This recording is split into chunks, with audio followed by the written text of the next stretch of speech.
Kira-kira apa nih budaya positif yang sudah Pak Umar lakukan di sekolah? Saya kasih ya Pak Umar pilihnya. Budaya positif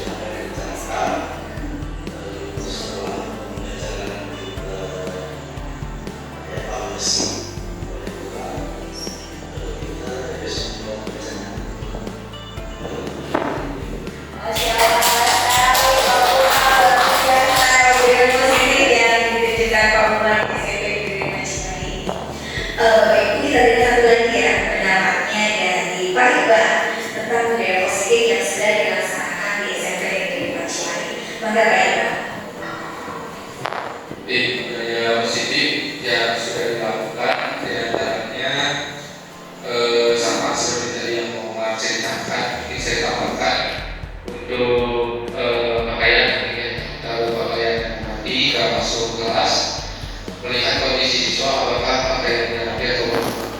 Dan karena saya di PAI selalu mengawali pembelajaran dengan doa, di mana untuk melatih siswa supaya ketika di awal sampai akhir tidak terlepas dari ilmu yang disampaikan dari Allah Subhanahu Wa Taala. Kemudian ada kebiasaan positif itu mengaji bersama sebelum memulai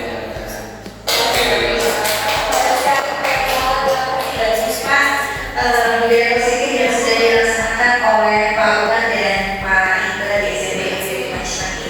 Baik Bapak dan Ibu, tadi sudah dari Pak Umar dan Pak Indra tentang budaya positif yang sudah dilaksanakan di SMP Negeri Cimahi. Keseluruhannya adalah merupakan karya yang baik, upaya untuk melakukan perubahan yang lebih baik bagi siswa-siswi kita di SMP Negeri Cimahi. Nah, salah satu teori kontrol pernah disampaikan oleh Dr. William Fraser. Ini yang menandai awalnya adanya perubahan dalam teknik pembelajaran. Yang pertama, ilusi guru mengontrol murid. Terasa tidak berbalik bahwa guru itu mengontrol murid. Dan saya bahwa mereka ada patutnya kalau ada guru dan guru punya kuasa untuk mengontrol murid. Kemudian yang kedua, ilusi bahwa semua pemahaman positif efektif dan bermanfaat. Betul tidak Bapak Ibu?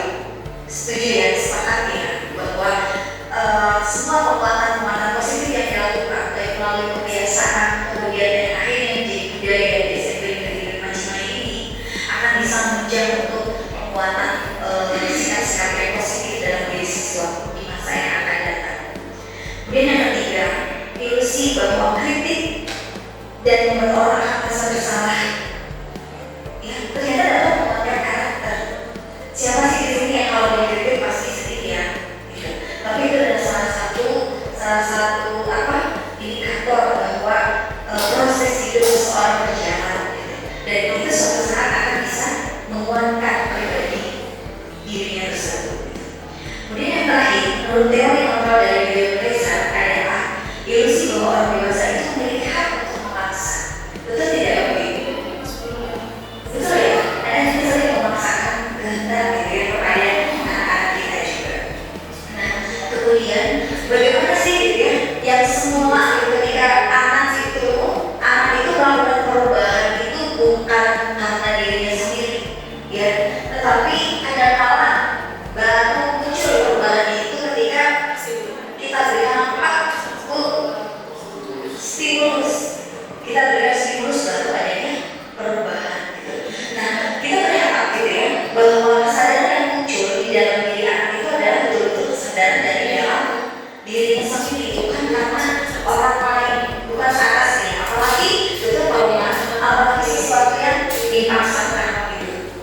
Nah, disiplin positif dan kaitannya dengan nilai-nilai kebajikan universal ini adalah seperti yang disampaikan tadi oleh William Fraser. Ini pun juga disampaikan oleh Stephen R. Covey, yaitu bagaimana seseorang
tulisan tersebut kita akan ingat, dan ini harus dilakukan tiap hari.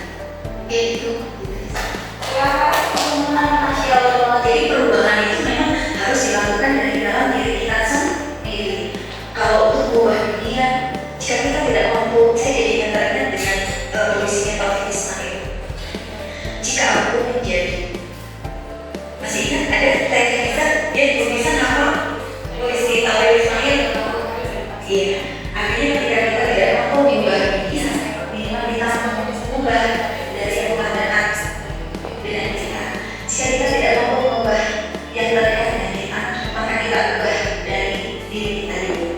Sepakat yang kelima, Bapak Ibu semua. Baik. Nah, Bapak Ibu, teori yang simbol respon yang disampaikan oleh Stephen H. John ini, ya, berisi bahwa ini apa perbedaannya ya dengan simbol respon dan teori kontrol.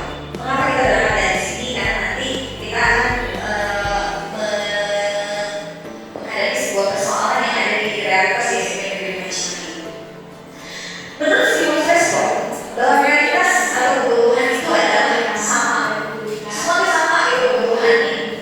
Ya, secara teori kontrol, realitas atau kebutuhan itu masing-masing memiliki kebutuhan yang berbeda. Beda. Ini yang di teori kontrol. Kemudian di simbol respon, semua orang punya hal yang sama. Tapi menurut teori kontrol, ya, menurut teori kontrol, setiap orang memiliki gambaran yang berbeda. Nah, ini kita akan melihat di posisi mana? Apakah kita menganut asas simbol respon ataukah kita menganut asas teori kontrol? Kemudian yang ketiga, kita mencoba mengubah agar orang bermain sama dengan kita. Jadi kalau kita melakukan treatment kepada anak, kemudian kita berharap bahwa anak tersebut mengikuti pandangan kita, maka aliran yang kita atur kita masih mengacu kepada simbol respon, belum kepada teori kontrol. Sedangkan pandangan menurut teori kontrol itu adalah kita berusaha memahami pandangan orang lain tentang diri. Nah, ini nanti larinya akan ke penghargaan yang kita berikan kepada orang lain. Ya. Nah, kemudian di simbol respon yang keempat, perilaku buruk dilihat sebagai suatu kesalahan. Ini mungkin terasa dalam kehidupan kita sehari-hari ketika kita berhadapan pada kenyataan perilaku anak, pada perilaku anak. Ketika melihat anak yang melakukan kesalahan, maka apa yang terjadi? Kita hukum, kita hukum. Kemudian kalau berdasarkan teori kontrol, apa yang dilakukan? Hanya kita yang bisa mengontrol, ya. Yang kita bisa, semua orang itu memiliki perilaku tujuan. Jadi kita tidak bisa langsung menjudge bahwa dia melakukan kesalahan, kemudian kita mendoktrin bahwa perilakunya langsung kita bawa sebagai sebuah kesalahan yang fatal. Maka di dalam teori kontrol itu ada yang disebut dengan pemahaman bahwa semua perilaku itu memiliki tujuan. Maka dasar mengapa siswa berperilaku demikian pasti dia memiliki tujuan. Kemudian hal berikutnya yang membedakan antara simbol respon dengan teori kontrol adalah orang lain bisa mengontrol saya. Nah, kalau di dalam teori kontrol hanya kita sendiri yang bisa mengontrol diri kita sendiri. Nanti kaitannya dengan perubahan perilaku tadi. Ketika seorang anak melakukan perubahan di atas dasar orang lain, maka perilaku yang muncul mungkin hanya tentatif. Ketika dia tidak bertemu dengan figur yang dia mungkin dia akan lepas lagi. Jadi yang bisa mengontrol terhadap perubahan perilaku adalah diri sendiri. Selanjutnya adalah pemaksaan ada pada saat menunjukkan gagahan. Ketika kita menunjukkan anak untuk berubah menjadi lebih baik, anak itu tidak patuh, tidak nurut, akhirnya apa yang terjadi? Sering kita lakukan sebuah pemaksaan. Ini menurut stimulus respon. Sedangkan menurut teori kontrol, kolaboratif dan konsensus menciptakan pilihan-pilihan baru. Mungkin ini akan paradigma berpikir untuk melakukan perubahan kepada siswa adalah kita rangkul mereka, kemudian kita berikan kesempatan untuk menyepakati kesepakatan bersama yang bisa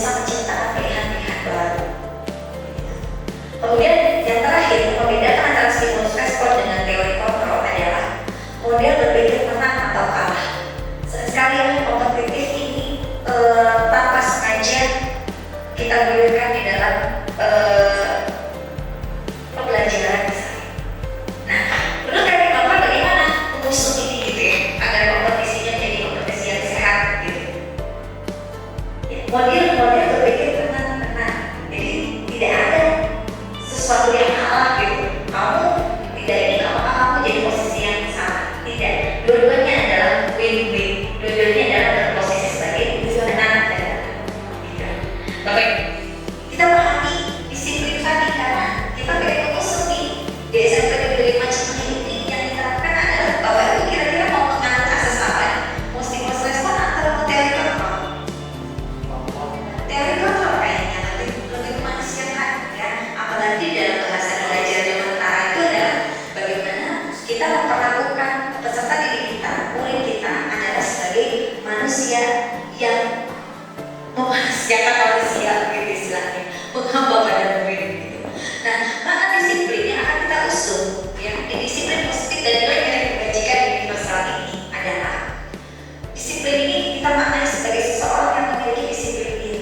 Berarti disiplin itu artinya seseorang mampu bertanggung jawab gitu ya Bapak Ibu, bertanggung jawab terhadap apa yang dilakukannya karena mereka berdasarkan tindakan mereka pada nilai-nilai kebajikan universal.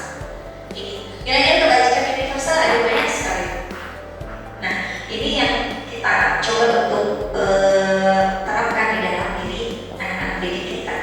Ada kutipan menarik dari Ki Hajar Dewantara.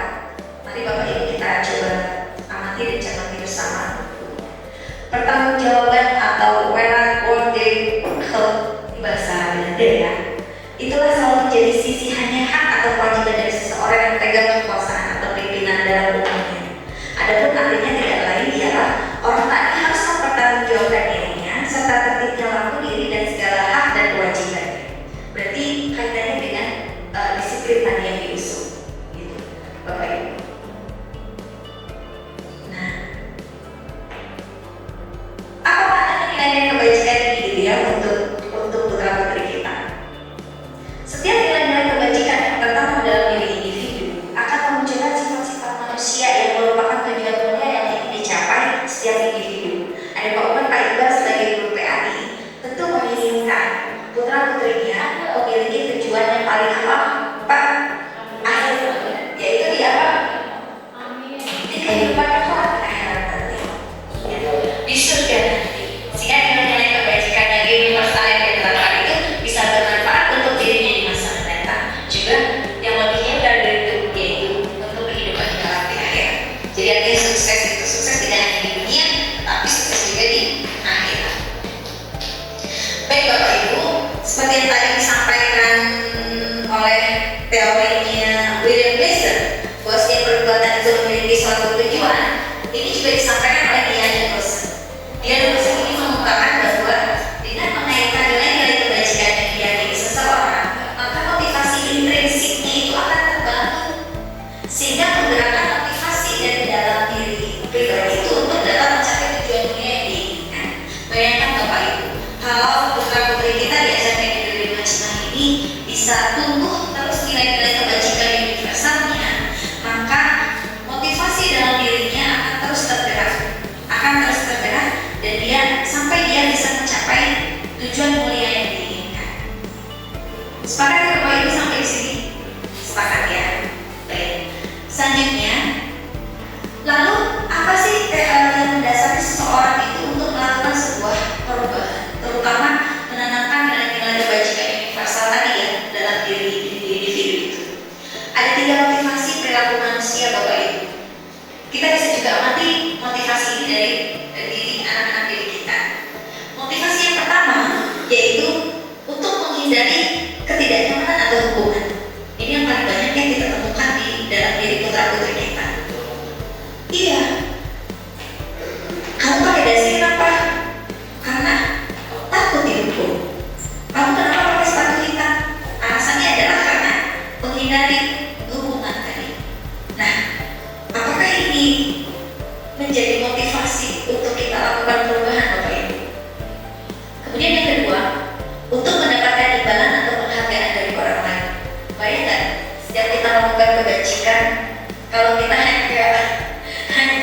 mendapatkan imbalan atau penghargaan dari orang lain, itu tentu saja saya jadi teringat ketika pada beberapa kasus. Asal dari pepatah ini, setiap kebajikan akan dibalas dengan beribu kebajikan. Jadi menumbuhkan upaya untuk menerangkan kepada anak-anak bahwa setiap kebajikan itu selalu akan mendapatkan imbalan yang setimpal. Jadi masih ada beberapa mungkin yang kita temukan dalam kehidupan sehari-hari ketika kita melakukan sebuah kebajikan, ada yang berangkat untuk mendapatkan imbalan. Jadi mungkin makna dari ketulusan ini ya yang mesti ditanamkan. Kemudian yang ketiga, yaitu untuk menjadi orang yang mereka inginkan dan menghargai diri sendiri dengan nilai-nilai yang mereka percaya. Artinya ketika melakukan sebuah perubahan dan melakukan nilai-nilai kebajikan universal, mereka sadar, setiap individu itu sadar bahwa perilaku kebaikan yang diusung itu bukan untuk siapa-siapa, tapi untuk dirinya sendiri sebagai bentuk penghargaan kepada dirinya sendiri dengan nilai-nilai yang mereka percaya. Nah, kita mau mengusung yang mana motivasinya pada teman-teman diri kita? Motivasi yang pertama, kedua, ketiga, bahwa Tuhan. Yang ketiga itu sehingga prosesi jangka panjang ya tertanamnya nilai-nilai kebajikan universal itu. Terima kasih Pak. Ya. Berikutnya Bapak Ibu, ini pertanyaan reflektif ya. Ini pertanyaan reflektif. Ada sebuah kasus ya.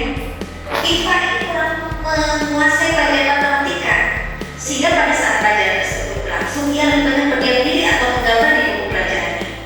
Pada saat guru matematikanya Pak Seno menanyakan pertanyaan itu, Iva gugup dan tak sengaja menjatuhkan tasnya dari kursi. Serta tidak itu menjadi gagap pada saat guru menjawab. Seluruh kelas pun tertawa melihat perilaku Iva yang bicara tergagap dan terkejut tersebut. Pak Seno pada saat itu membiarkan kemampuan Iva menertawakan Iva yang tergagap dan malu luar biasa, dan malah minta Iva untuk maju ke depan dan berdiri di depan kelas sambil ini ya terbanyak kalau kita gitu ya, sambil menunjuk hidungnya karena tidak bisa menjawab pertanyaan Pak Seno. Kebayang Bapak Ibu, Iva itu berdiri di depan sambil menunjuk hidung, diperhatikan oleh teman-temannya, kemudian teman-temannya menertawakan gitu. Apa yang terjadi, perasaan psikologis apa yang muncul dalam diri Iva? Lihat, kelas semakin gaduh dan anak-anak tertawa melihat Iva di depan kelas sambil menunjuk hidungnya. Apakah Anda setuju nih dengan yang dilakukan oleh Pak Seno terhadap Iva? Windah, bagaimana? Setuju tidak? Tidak setuju. Kenapa Bu Indah tidak setuju? Menjadi tidak nyaman ya. Kenapa tidak nyaman dari Bu Indah? Tidak nyaman karena tadi ya teman-teman Iva udah menertawakan. Kemudian Pak Seno sendiri saat itu sebagai guru membiarkan teman-teman Iva di sini menertawakannya. Jadi Iva menurut saya kondisinya sudah tidak nyaman, kemudian gurunya pun menertawakan sehingga semakin dorong gitu ya untuk dia apalagi di depan gitu ya, di depan. Dan mungkin kalau di sini ada saran mungkin bagaimanapun kalau tadi seperti Bu Sari sudah katakan, di mana semuanya adalah fokus pada kebutuhan siswa, kebutuhan murid, kemudian bahkan kebahagiaan dan keselamatan. Di sini kayaknya kontras tidak dilakukan pasien seperti itu. Masya Allah, luar biasa. Tepuk tangannya untuk Bu Indah. Keren, luar biasa Bu Indah. Betul sekali ya, Bapak Ibu, rasanya sudah tidak ada zaman, bukan zamannya lagi gitu ya. Zaman kita mungkin dahulu tidak bisa matematika, apa yang terjadi? Saya pernah mengalami Bapak Ibu, harus berdiri di depan, kemudian sampai bisa. Nah, itu menimbulkan traumatik tersendiri yang sembuhnya akan lama gitu. Terima kasih, dan rasanya tidak ada di KDSP Negeri Cimahi ini perilaku-perilaku yang demikian. Siap, terima kasih Bu Indah. Kemudian yang kedua, menurut Anda tindakan Pak Seno terhadap Iva adalah sebuah hukuman atau konsekuensi? Kira-kira hukuman atau konsekuensi ya?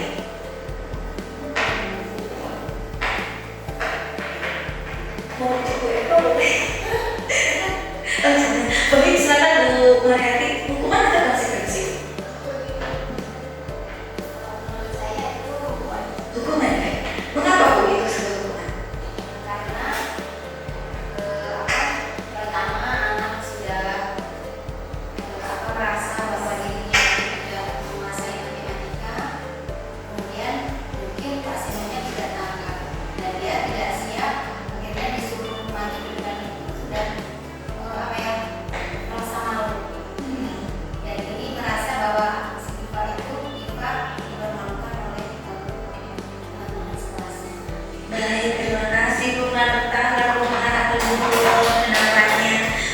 Kemudian ini adalah bentuk hukuman, bukan sebuah konsekuensi.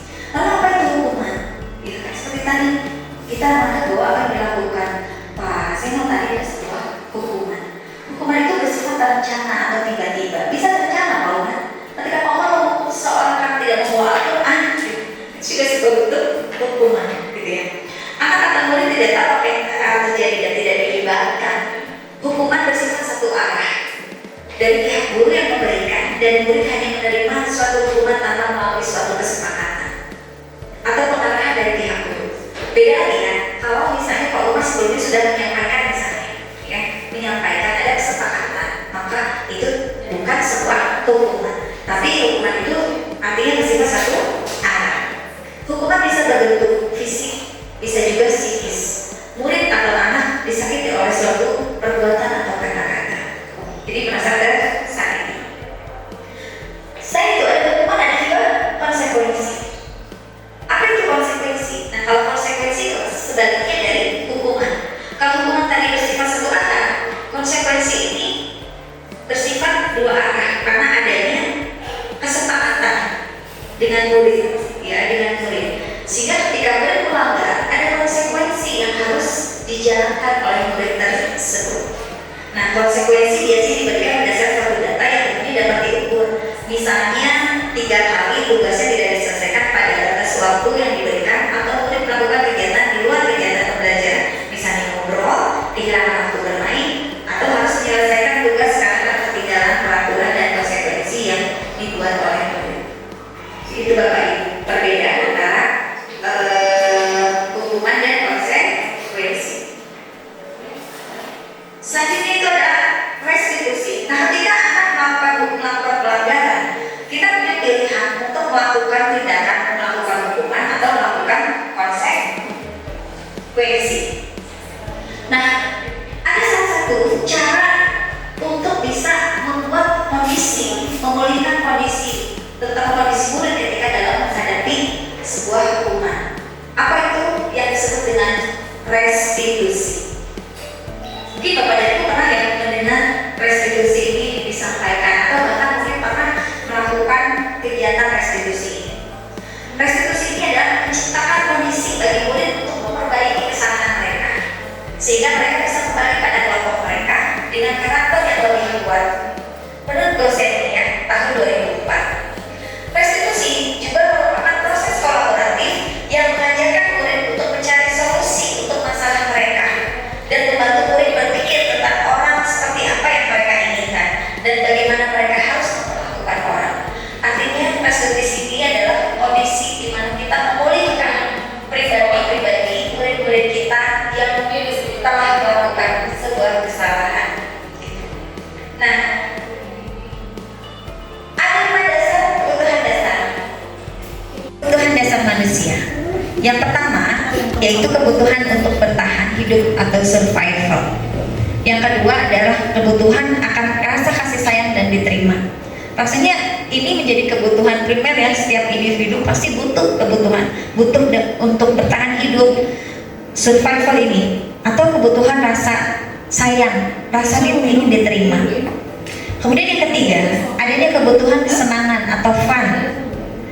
Yang keempat adalah freedom atau kebebasan. Dan yang kelima adalah penguasaan atau power. Bapak Ibu bisa perhatikan di dalam diri setiap individu, di dalam murid-murid kita, pasti mereka membutuhkan 5 dasar kebutuhan yang ada di dalam diri manusia ini. Bagaimana anak-anak betul-betul ingin mempertahankan dirinya. Kemudian bagaimana mereka butuh rengkuhan kita, butuh kasih sayang kita, dan butuh penguasaan atau power. Bahkan mereka pun butuh bermain-main atau melakukan kesenangan dan kebebasan atau freedom. Nah, lalu di manakah posisi kontrol kita ketika kita menemukan ada satu anak yang melakukan sebuah kesalahan? Apakah kita berada di posisi penghukum seperti Pak Seno tadi, ataukah kita berada di posisi pembuat merasa bersalah, atau kita sebagai teman, ataukah kita sebagai pemantau, ataukah sebagai manajer? Mana Mari kita berefleksi dalam diri kita, Bapak Ibu semuanya. Di mana posisi kontrol kita berada? Posisi kontrol sebagai penghukum. Bagaimana gaya berbicaranya? Bagaimana guru itu berbuat? Ciri dari penghukum itu yang pertama adalah dari perilakunya itu dengan cara menghardik. Jadi kalau menemukan ada siswa melakukan kesalahan, yang dilakukannya adalah menghardik, menunjuk-nunjuk, menyakiti, dan menyindir. Maneh teh atau kamu, seperti itu. Itu adalah posisi kontrol sebagai seorang penghukum. Nah, Bapak Ibu, apakah di sini berposisi sebagai penghukum?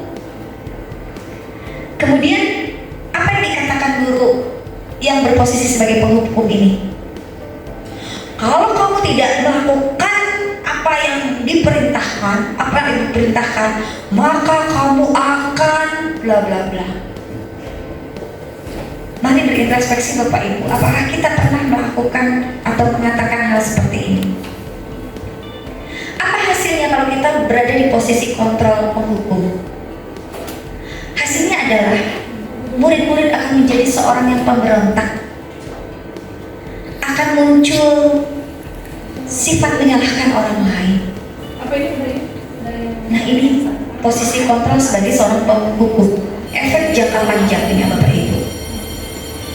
Lalu yang kedua, ada posisi kontrol yang kedua, yaitu pembuat orang merasa bersalah.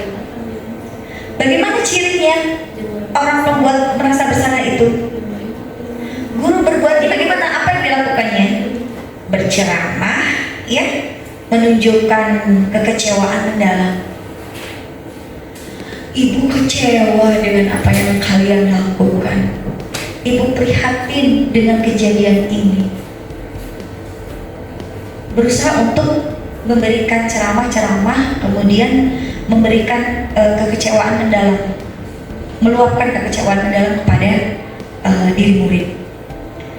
Apa yang dikatakan guru dengan posisi kontrol sebagai pembuat merasa bersalah? Kamu sudah mengecewakan ibu, Nak. Tahukah kamu bahwa apa yang kamu lakukan mengecewakan banyak orang? Berdasarkan kalimat ini, apa hasilnya dalam diri anak? Dia akan menyembunyikan perasaannya. Dia akan menjadi sosok yang selalu menyangkal. Dia akan menjadi sosok yang berbohong. Ternyata dengan pernyataan seperti itu, ini hasilnya, Bu, kalau kita menempatkan diri sebagai posisi kontrol pembuat merasa bersalah. Kemudian yang ketiga, yaitu posisi kontrol sebagai teman. Bagaimana guru itu berbuat kalau berada di posisi kontrol sebagai teman? Contohnya, sambil menyampaikan alasan-alasan untuk murid-muridnya, dikasih pemahaman gitu murid-murid ini. Lakukan ya hal ini untuk ibu dan bapak. Lakukan kalian kebaikan-kebaikan itu untuk orang tua kalian. Sambil nadanya menyenangkan posisi teman ini. Tapi apa yang terjadi Bapak Ibu ketika kita mengambil peran sebagai posisi kontrol sebagai teman? Ternyata murid itu di masa akan datang sangat bergantung pada posisi kontrol yang kita buat gitu. Ketika kita berposisi sebagai teman, maka murid-murid itu kan sangat tergantung pada kita. Dari segi positifnya ada, artinya mereka berada di posisi dekat dengan kita.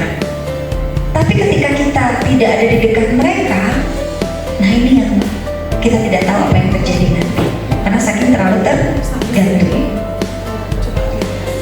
Lalu yang keempat adalah posisi kontrol sebagai pemantau.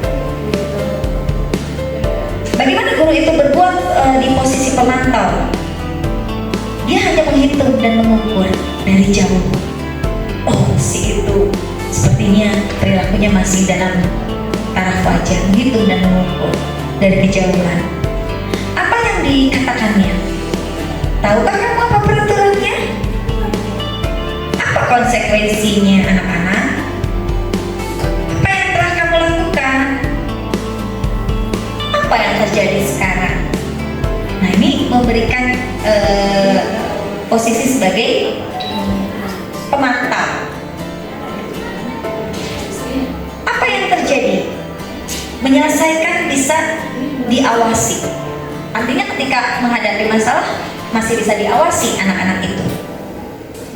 Dan yang terakhir Bapak Ibu adalah posisi kontrol sebagai manajer.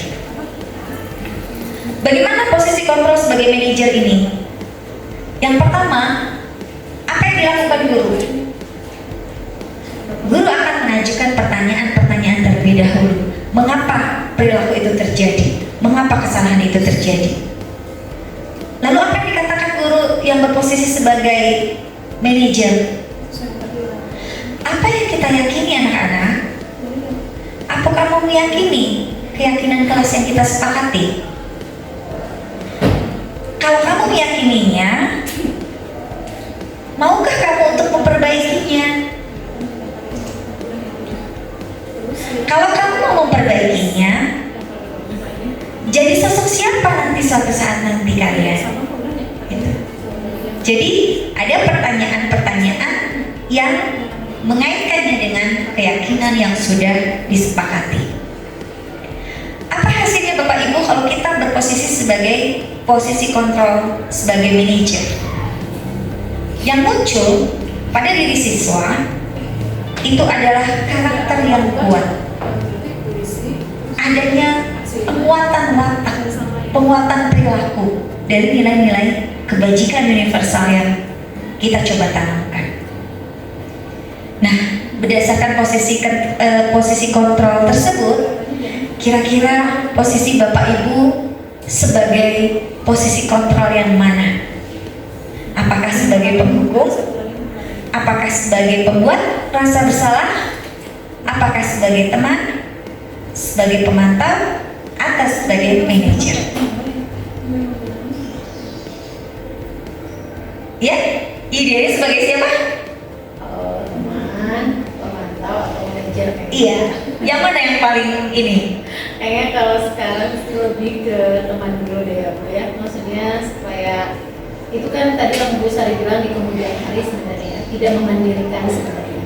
Tapi kalau untuk sekarang, insya Allah dengan apa ya, dengan tentunya dengan posisi penguatnya di manajer juga kita perlu gitu. Jadi tidak, menurut saya tidak bisa ketika misalnya teman saja, tapi perlu juga pemantau, perlu juga kita sebagai manajer gitu.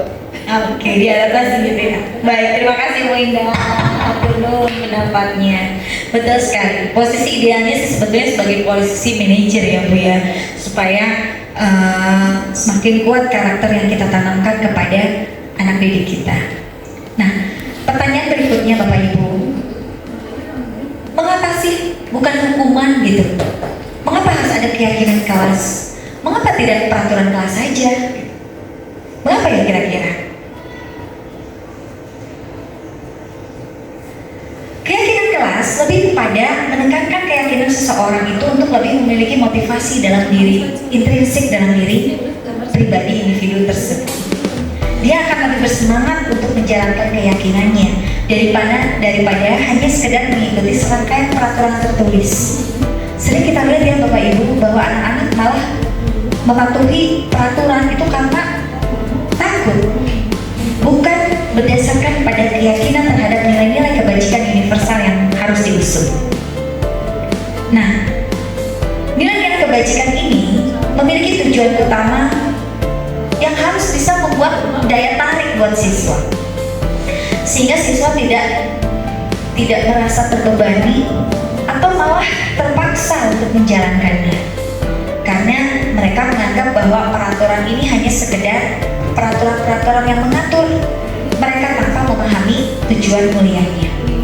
Nah, jangan sampai ya Bapak Ibu di SMP Negeri 5 Cimahi ini muncul karakter-karakter yang hanya baik di depan kita, tapi di belakang kita liar gitu, tidak mau mematuhi peraturan. Seperti fenomena gunung es yang tampak tapi lebih dari itu, di dalamnya akarnya belum kita temukan. Nah, keyakinan kelas yang bisa kita usung Bapak Ibu, kita bisa mengajak anak-anak untuk menyepakati beberapa hal tentang nilai-nilai kebajikan universal. Yang Yang pertama yaitu bersikap jujur. Yang kedua, menghormati orang lain serta barang miliknya. Yang ketiga, berkomitmen terhadap setiap tugas. Yang keempat, ceria dan senang dalam pembelajaran. Yang kelima, senantiasa membantu. Dari indikator ini kira-kira sudah ada belum Bapak Ibu di dalam diri murid-murid kita? Sudahkah anak-anak jujur? Sudahkah anak-anak menghormati orang lain dan barang milik orang lain? Sudahkah anak-anak berkomitmen untuk menjaga ketertiban kelas, menjaga tugas yang diusung? Sudahkah anak ceria dan senang dalam pembelajaran? Sudahkah anak senantiasa membantu satu dengan yang lainnya? Nah, ini jadi bahan untuk membuat keyakinan kelas kita. Melalui segitiga restitusi yang tadi disampaikan, kita memiliki kesempatan untuk memberikan, memantapkan kembali keyakinan kelas, ya. Karena di dalam segitiga restitusi ini adanya dialog yang dijalankan oleh guru, orang tua, agar dapat menghasilkan murid yang bertanggung jawab dan mandiri. Bapak Ibu, akan saya tayangkan salah satu contoh segitiga restitusi yang pernah saya terapkan di anak-anak kelas 7D. Mari kita simak sebagai berikut. Kita saksikan bersama Bapak Ibu, ini adalah demonstrasi kontekstual untuk budaya positif yang saya terapkan, yaitu penerapan segitiga restitusi dari 2 kasus di kelas 7D. Selamat menyaksikan Bapak Ibu.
solusi dari masalah yang dihadapi siswa tersebut? Tidak akan dengan menggunakan lagi ya. Kalau gitu, mudah-mudahan Paus didoakan ya bisa menjadi pribadi yang lebih baik ke depannya dan sudah harus mempersiapkan diri tidak akan menghadapi pelajaran untuk besok dipersiapkan lagi gitu. Nah, kira-kira ke depannya kalau Paus tidak melaksanakan tugas dengan baik, apa yang akan Paus lakukan? Kita tanyakan juga depannya dari kejadian itu apa akan yang akan dilakukan oleh siswa. Buat Paus sendiri menjadi pribadi yang lebih baik. Dia tidak lupa menjadi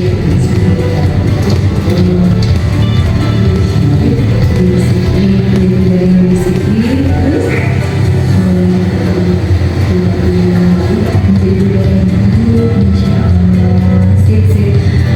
Baiklah Mas, bisa paham ya hari ini tidak lagi sudah paham ya. Baik, terima kasih sudah harus lebih baiknya buat Pak Mas ya. Baik, sip. Mudah-mudahan Pak Mas bisa paham apa yang disampaikan hari ini. Assalamualaikum Kita warahmatullahi simak wabarakatuh. dari siswa setelah Saya Muhammad Syafar dilakukan tindakan dari kelas 7B. restitusi. Perasaan saya saat dipanggil Bu Sari menjadi tenang karena Bu Sari sudah menyelesaikan masalah saya dengan baik-baik. Kedepannya saya akan mematuhi para guru, akan lebih disiplin dan fokus mengikuti pembelajaran. Terima kasih. Assalamualaikum warahmatullahi wabarakatuh. Perkenalkan, nama saya Kawan dari kelas 7B. Setelah saya diskusi bersama Bu Syarifah, saya merasa lega dan tenang. Saya akan lebih bertanggung jawab saat mengikuti pelajaran Bu Syarifah. Saya akan membawa buku paket. Kedepannya saya akan lebih disiplin. Saya akan bangun pagi menyiapkan buku paket. Assalamualaikum warahmatullahi wabarakatuh. Waalaikumsalam warahmatullahi wabarakatuh. Baik Bapak Ibu semuanya, alhamdulillahirrahmanirrahim. Ini adalah budaya positif yang kita coba nanti terapkan ya Bapak Ibu di setiap penyelesaian masalah-masalah siswa. Semoga dalam kesempatan ini apa yang saya sampaikan bisa bermanfaat untuk Bapak dan Ibu semua, terutama untuk lebih membudayakan kembali nilai-nilai kebajikan universal yang tertanam pada diri siswa. Sebelum saya tutup kegiatan ini, ada yang mau bertanya tidak Bapak Ibu? Oh, ada yang mau bertanya? Bu Indah, boleh? Bangga Bu Indah, silahkan Bu Indah. Jadi Bu Sari menarik sekali tentang budaya positifnya. Mungkin nanti saya ada bukunya juga, budaya positif ya. Tapi baru datang, baru beli karena mungkin ada beberapa hal yang sebenarnya ini menarik gitu ya, dari kebiasaan yang dulu gitu. Ini ada perubahan positif. Terkait yang mau ditanyakan ini, apakah masih boleh nih kalau tadi kan hukuman tentu dihindari, tapi apakah boleh sebenarnya kalau misalnya menghukum tapi kesepakatan, hukuman tapi kesepakatan, kira-kira gimana pandangannya Bu Sari? Gitu. Sharing aja ya. Terima kasih. Ya, baik, terima kasih Bu Indah. Masya Allah, pertanyaannya luar biasa. Sebelum saya jawab, saya pengen dengar juga nih komentar dari guru BK kita, Bu Mariati. Bagaimana nih dalam menangani restitusi tadi? Apakah boleh sebuah hukuman itu menjadi sebuah kesepakatan, gitu Bapak? Masih boleh? Masih boleh tidak? Tetap. Jadi hukuman itu terjadi dilakukan karena sudah menjadi kesepakatan, begitu? Jadi masih bolehkah sebenarnya menerapkan hukuman, tapi hukumannya itu udah kesepakatan gitu? Iya, berarti hukuman itu adalah nanti harus jadi konsekuensi ya Bu ya, karena sudah ada kesepakatannya. Tapi kita dengar dulu ya Bu Indah ya. Ini ada guru BK kita juga yang sudah hadir ya. Silakan Bu Mariati. Bismillahirrahmanirrahim. Biasanya anak-anak dalam membuat kesepakatan kelas, itu mereka sudah mempersiapkan dengan hal-hal yang mungkin nanti akan terjadi itu seperti apa. Contohnya, ketika makan di dalam kelas, ketika waktu jam pelajaran, nah mereka kan sudah membuat konsekuensinya seperti apa. Jadi kalau ada teman-teman dalam kelas itu yang lagi belajar, kemudian ada yang makan, otomatis temannya akan mengingatkan dan mereka akan mengambil tindakan ke teman itu, gitu. Jadi mungkin ini bukan hukuman ya, tapi mereka adalah konsekuensinya. Nah, bagi siswa yang mengantuk misalnya ya, di situ ada tidak tidur di dalam kelas. Nah, konsekuensinya apa? Mungkin dia disuruh untuk keluar kemudian cuci muka gitu ya. Jadi ini mungkin Bu Indah bukan ke hukuman ya, tapi lebih ke konsekuensinya. Jadi ketika aturan-aturan yang ada di kelas, kesepakatan yang sudah mereka buat bersama, ini kan membuatnya bersama dengan guru, kemudian sama guru BK juga gitu. Jadi mereka di sana sampai ditempel di dindingnya itu. Jadi insya Allah mereka apa-apa yang sudah mereka sepakati, mereka tempelkan di situ, insya Allah mereka akan selalu ingat, dan ketika ada yang melanggar mereka akan lebih untuk konsekuensi, bukan merasa oh saya ini dihukum, tidak seperti itu. Jadi melakukan hal itu mereka dengan bahagia juga. Mungkin itu misalnya. Masya Allah, terima kasih Bu Man. Jadi Bu Indah begitu ya mungkin ya. Tadi perbedaan antara hukuman dan konsekuensi itu dua hal yang berbeda. Ketika hukuman itu diterapkan hanya ada satu arah, yaitu dari guru saja. Tapi kalau sudah melibatkan dengan siswa, kemudian ada kesepakatan, nah ini larinya bukan lagi menjadi hukuman, tapi sebuah konsekuensi. Sepakat ya Bu Indah ya? Baik, Bapak Ibu ada pertanyaan lainnya tidak yang mau disampaikan? Sudah cukup? Baik, alhamdulillahirrabbilalamin. Terima kasih banyak Bapak dan Ibu semuanya. Kegiatan diseminasi tentang budaya positif ini sudah saya sampaikan, dan mudah-mudahan bisa bermanfaat untuk kita semua, terutama sekali lagi untuk menumbuhkan budaya, menanamkan nilai-nilai kebajikan universal yang ada di dalam diri anak-anak didik kita, khususnya pada anak-anak didik SMP Negeri 5 Cimahi. Terima kasih banyak Bapak dan Ibu atas kesempatan yang diberikan. Mohon maaf jika ada kesalahan. Terima kasih banyak. Wabillahi taufiq wal hidayah. Wassalamualaikum warahmatullahi wabarakatuh.